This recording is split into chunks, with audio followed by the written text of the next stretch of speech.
ITI admission ল'ব বিচাৰে নেকি? ক্লাছ 10ত তোমালোকৰ পাৰ্চেণ্টেজ 50ৰ তলত নেকি? যদি তলত তেনেহ'লে তোমালোকে এডমিশ্যন ল'ব পাৰিবা, আৰু যদি বেছি তেনেহ'লে কোনটো ট্ৰেডত ল'লে তোমালোকৰ ভাল হ'ব সেই বিষয়ে আজি আমি আলোচনা কৰিম। আৰু প্লাছ ITI প্ৰচেছটোৰ বিষয়ে আমি আলোচনা কৰিম, যে কেনেকৈ এডমিশ্যন প্ৰচেছটো হয় A to Z আমি ডিছকাছ কৰিম। এই ভিডিঅ'টো চোৱাৰ পিছত তোমালোকৰ কোনো ধৰণৰ এডমিশ্যনৰ বিষয়ে ডাউট নাথাকিব।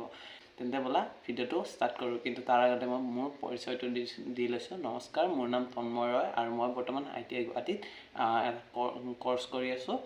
আৰু প্ৰথমতে ITIৰ যেতিয়া ন'টিফিকেশ্যন আহিব তেতিয়াতো মই মোৰ চেনেলত দি দিম, গতিকে চেনেলটো ছাবস্ক্ৰাইব কৰি থ'বা। ITIৰ ন'টিফিকেশ্যন আহিলে তোমালোকে ৰেজিষ্ট্ৰেশ্যন কৰিব লাগিব। তাতে ৰেজিষ্ট্ৰেশ্যন কেনেকৈ কৰিবা সেই তাৰে ওপৰতো মই ভিডিঅ' আনিম। ভিডিঅ' মোৰ চেনেলত পাই যাবা।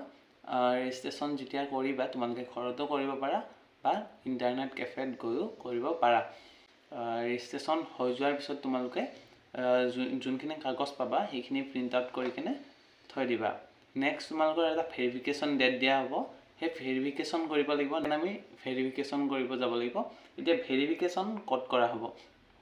ভেৰিফিকেশ্যন তোমালোকৰ যিকোনো ছাইডৰ ITI, তোমালোকৰ ঘৰৰ ওচৰত যি ITI আছে তাতে তোমালোকে যাব লাগিব। যাই পিনে তাতে ডকুমেণ্টছখিনি লৈ গ'লে হ'ল, তাতে বহি থাকিব। তাতে তোমালোকে গৈ পিনে ভেৰিফিকেশ্যনটো কৰি পিনে ভেৰিফিকেশ্যনটো কৰিলে হ'ল। ইয়াত কোনো ধৰণৰ পইচা নলয়, জাষ্ট গ'লে হ'ল আৰু ভেৰিফিকেশ্যন কৰিলে হ'ল। থাৰ্ড প্ৰচেছটো হৈছে ৰেংক জেনেৰেশ্যন। এটা তোমালোকে নাম্বাৰ পাবা, নাম্বাৰ এটা পাবা। এক্সাম্পল দিছোঁ মই, নাম্বাৰটো তোমালোকে 1ৰ পৰা 1000ৰ ভিতৰত তোমালোকৰ যদি নাম্বাৰ থাকে তেনেহ'লে তোমালোকে ফাৰ্ষ্ট কাউন্সিলিঙত এটা ছিট পোৱাৰ চান্স থাকে। যদি তোমালোকৰ বোলে ৰেংক 4000 প্লাছ হৈ গৈছে, 4000 ওপৰত আছে, তেনেহ'লে তোমালোকে একদম যোনটো লাষ্টৰ কাউন্সিলিং হ'ব, 5th কাউন্সিলিং, তাতে তোমালোকৰ ছিট পোৱাৰ চান্স থাকিব। অ'কে, তাৰপিছত তোমালোকে ৰেংক জেনেৰেশ্যন বুজি পালা। ফ'ৰ্থ আহিব আমাৰ চইচ ফিলিং বা কাউন্সিলিং বুলি কোৱা হয়। এইটো চইচ ফিলিঙত কেনেকুৱা হ'ব? তোমালোকৰ এটা ছাইডত ITIবোৰ থাকিব, এটা ছাইডত ট্ৰেডবোৰ থাকিব। তোমালোকে তাতে চইচ কৰিব লাগিব। ফাৰ্ষ্ট কাউন্সিলিং ধৰা হ'ল এইটো। ফাৰ্ষ্ট কাউন্সিলিংটোত তোমালোকে চইচ কৰিব লাগিব যে এখন ITI দিলোঁ আমি, ধৰা হ'ল আমি গুৱাহাটী ITI দিলোঁ, আৰু তাতে ট্ৰেড দিলোঁ আমি ইলেক্ট্ৰিচিয়ান। তাৰপিছত নেক্সট দিলোঁ আমি গুৱাহাটী ITI দিলোঁ, ট্ৰেড দিলোঁ ফিটাৰ। নেক্সট আমি দিলোঁ নগাঁও ITI, তাতে আমি দিলোঁ ষ্টেন'গ্ৰাফি। তাৰপিছত নলবাৰী ITI দিলোঁ, তাতে আমি দিলোঁ ইলেক্ট্ৰিচিয়ান। এনেকৈ যদি আমি চইচ ফিলিঙত দি যাই থাকোঁ, তোমালোকে যিমান হ'লেও দিব পাৰা, এইটো কোনো কথা নাই। ITI দিলে ইফালে ITI থাকিল, ইফালে ট্ৰেডবোৰ থাকিল। এনেকৈ যেতিয়া আমি চইচ কৰি ল'লোঁ, চইচ কৰাৰ পিছত সেইটো লক আৰু আনলক বুলি থাকে। সেইটো লক কৰি দিয়াৰ পিছত সেইটো তোমালোকৰ লক হৈ যাব। লক হৈ যোৱাৰ পিছত তোমালোকে তাতে এটা ডেট আহিব, তাতে ৰিজাল্টটো চাব পাৰিবা যে তোমালোকে ছিট পাইছা নাই পোৱা। যদি তাতে ছিট পাই গ'লা, কোনোবা এটা ট্ৰেড, কোনোবা এখন ITIত ছিট পাই গ'লা, তোমালোকৰ এডমিশ্যনৰ কাৰণে এটা ডেট দিয়া হ'ব। সেই ডেটটোত গৈ পিনে সেই কলেজখনত এডমিশ্যন ল'ব লাগিব।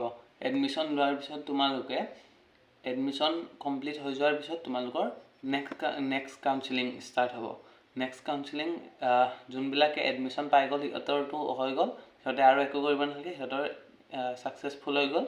নেক্সট যোনে সেই ফাৰ্ষ্ট কাউন্সিলিঙত পোৱা নাছিল, এইবাৰ ছেকেণ্ড কাউন্সিলিঙত আকৌ ইহঁতে ছেম প্ৰচেছ সেইটো কৰিব লাগিব, যে এটা ছাইডত ITI, এটা ছাইডত ট্ৰেড। এনেকৈ তোমালোকে চিলেক্ট কৰিব লাগিব। চিলেক্ট কৰা হোৱাৰ পিছত তোমালোকে এইটো লক কৰিব লাগিব। লক কৰাৰ পিছত তোমালোকৰ তাতে ৰিজাল্টটো চাব পাৰিবা। নেক্সট ডে বা তাৰে নেক্সট ডেটো তোমালোকে ৰিজাল্ট দিব যে এইটো ট্ৰেডত তোমালোকে এইখন কলেজত পাইছা। তাতে তোমালোকে এডমিশ্যনৰ কাৰণে এটা ডেট দিয়া হ'ব। ছেম প্ৰচেছ, এডমিশ্যনৰ বাবে যাব লাগিব। তাৰপিছত তাতে যোনে পাল আৰু নোপোৱাবিলাকে থাৰ্ড কাউন্সিলিঙৰ কাৰণে আকৌ চইচ ফিলিং কৰিব লাগিব। চইচ কৰিব লাগিব ITI আৰু ট্ৰেড। চইচ কৰি থাকিব লাগিব। এনেকৈ 5টা কাউন্সিলিং হ'ব টোটেল, আৰু এই 5টা কাউন্সিলিঙতে তোমালোকে চইচ কৰি থাকিব পাৰা। এইখিনিয়ে আছিল ITI প্ৰচেছ, এডমিশ্যন প্ৰচেছ। আৰু নেক্সট ভিডিঅ'টোত আমি ডিছকাছ কৰিম ক্লাছ 10ত যদি তোমাৰ পাৰ্চেণ্টেজ কম আছে, 50 তলত আছে, তেনেহ'লে কেনেকৈ এডমিশ্যন ল'বা, কোনটো ট্ৰেডত এডমিশ্যন পাবা, বা বেছি যদি আছে কোনটো ট্ৰেড ল'লে ভাল হ'ব তোমালোকৰ বাবে, ITI গুৱাহাটী কেনেকুৱা কি কি সাবজেক্ট থাকে আমি সকলোখিনি নেক্সট ভিডিঅ'ত আমি ডিছকাছ কৰিম।